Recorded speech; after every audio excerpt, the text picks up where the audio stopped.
today I will talk about the how much time you spend with yourself, or how you spend time with yourself. And what prompted that is I had a young lady call me, and she told me she's come to that it's been about 2 or 3 years now, and she's married to her husband, and in the middle of lovemaking, he answers the phone. And every time they're in the middle of lovemaking, he answers the phone. So it's been very disturbing for her. So I think that we need to realize when we are doing something, we need to spend time with ourselves. Sometimes I get, in this 5 minutes of RT, I get so deep and disattached that I didn't realize Martha is in front of me. Okay, and then she has to touch me. But that's how quick I can go into myself and get detached. And that's what you need to practice. But when you're doing something, do it with all your heart. Do it with great dedication and become totally disattached. And that's what the problem we had with this young lady who called and says that every time for the last 3 years, almost happens about 5, 6 times a month, he answers the phone in the middle of lovemaking. Anybody ever do that? That's going to be very disturbing. He's so no into it. Well, it's amazing that he doesn't get stopped him, he just goes right back to it. But the whole idea is that it shows that there's insecurity there, there's attachment. In other words, attached to the phone and so on. And that also created the interest for another story, which is the little boy who got cut up in New York. And the fact that this little kid was chopped up to pieces, part put in the refrigerator and part put in the garbage and so on, is shows reflects that how these humans have become so cold. Human beings have had so little knowledge now that they don't realize the effect of the value of a human being, value of a person, a child. Here's a case where he got scared because after the publicity he got scared and he says, okay, the only way to do it is to kill the guy. Which he could have stopped there and turned the guy over and still got arrested. But he killed the child and still got arrested. So where does that line become drawn? Where we are brought up in society to think that cutting up a kid is just an ordinary thing. He treated it just like it's an ordinary. He says he may be wrong about it. And so which means that he wasn't even conscious that he's wrong. Why did he kill him, Swami? I'm sorry. I'm not in touch a little bit. He must have stolen the boy and abused the boy. But whatever it is, it's still That's still because he got scared, he killed the boy. He killed him because of his saw it on TV. What about drugs, Swami? Huh? Drugs. Drugs are driving people crazy, and they do stuff like that. It's not like they are, in their senses. Not that they're aware. Well, the fact that he didn't have no remorse in killing shows what our society is becoming so mechanical. we're desensitized, Right, we are so desensitized now to anything, and that's why we're not spending time with ourselves now. We're spending time with our telephone and our cell phone and our TV and everything else. So our self has become very not important. So that's because of money, because of society based on money. So when the young lady called me and tells me that she says, Swami, you told me that I'm going to get married soon, but I didn't meet anyone. I'm going to get married. I said, you said I'm going to get married soon, right? And the guy didn't come yet. So I said, how soon is soon? I said, well, within the year. But she called me a month after. I told her within the year, but I said, within the year, you're going to get married. You're going to meet this guy. He called me one time, and the guy didn't come yet. Right? So the problem is that we are off time, technically, off time in our life. We don't know when it's going to happen. Right? How come nobody says, can I die tomorrow? No. Because they don't want to ask that. Swami, am I going to die soon? No, nobody ever asked that question. But they ask, when is the man going to come? When is the love going to come? Things like that in their life. When are we going to get married? Things like that. They're so worried about all of these things. But all they have to do is to realize that we all have what we call timing in our life. There's a time for everything. Right? Remember the song? A Time for Love? Back to Chicago. Okay? Time for everything. Okay? So now, there's a time for certain things. There's a time when you have to do certain things. Now what happens is that a lot of us don't realize that we do too much of one thing, and that's why we lose our time. Right? And so when they start to feel lonely, then they start to think about love.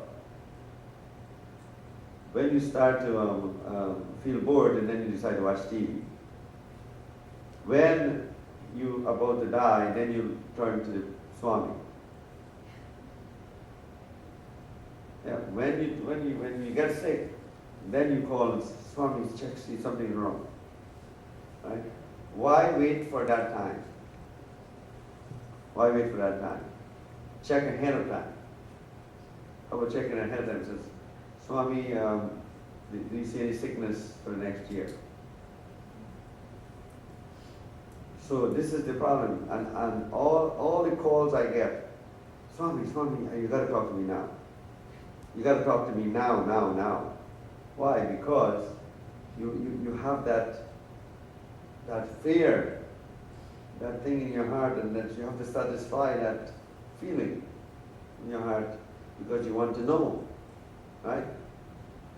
And I had one lady call me, and she says, well, can you check to see what's going to happen to me and this guy, right now? I said, okay, well, the guy still going to be around you for a while. He's still going to make love to you. He's still going to see you.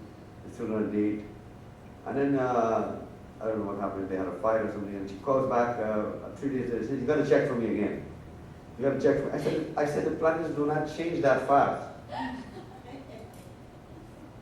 Right?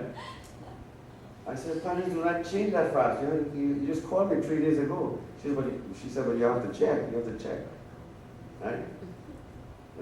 So, with such a young lady, what do?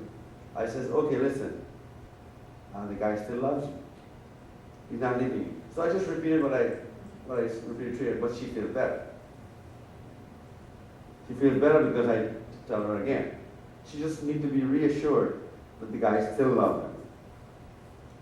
And all because we have so much fear, which is what created the death of the kid in New York, because he was scared. He lived in fear. Look at the guy, the killer. He looks like he's a little bit off balance, and he looks like he's scared. So we get scared when these things happen, right? And so why? Because we haven't spent time on the other thing. And what's the other thing? The thing that we need the most is that we haven't spent time on it. And that's prayer. Now, this word prayer is a very, very misunderstood word.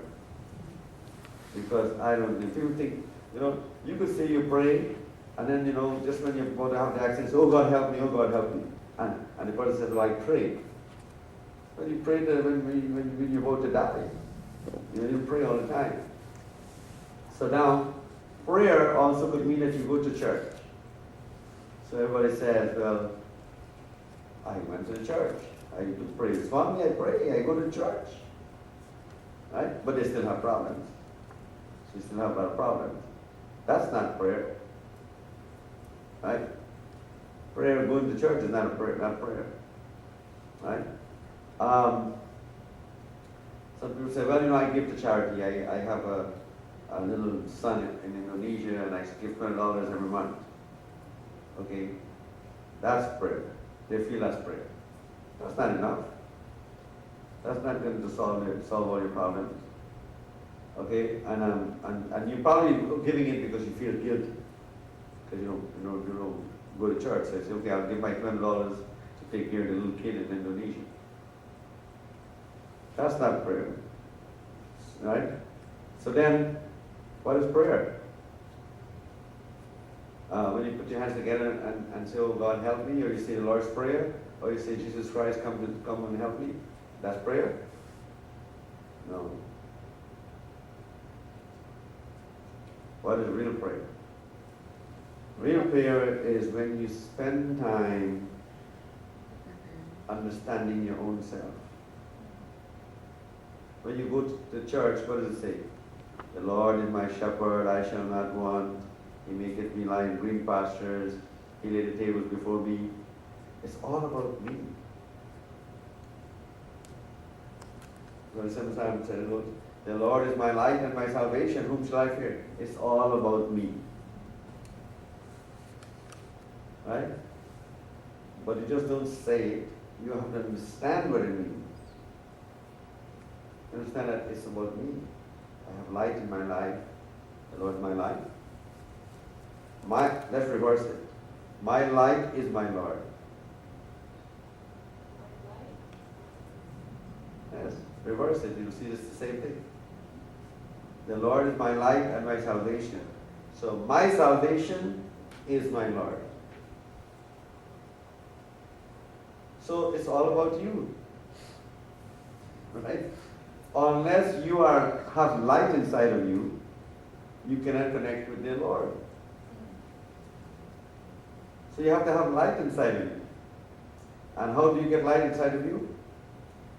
By how you develop yourself, your habits, your time, spend time with yourself. Now the guy, clearly who's answering the phone while making love, doesn't have any light.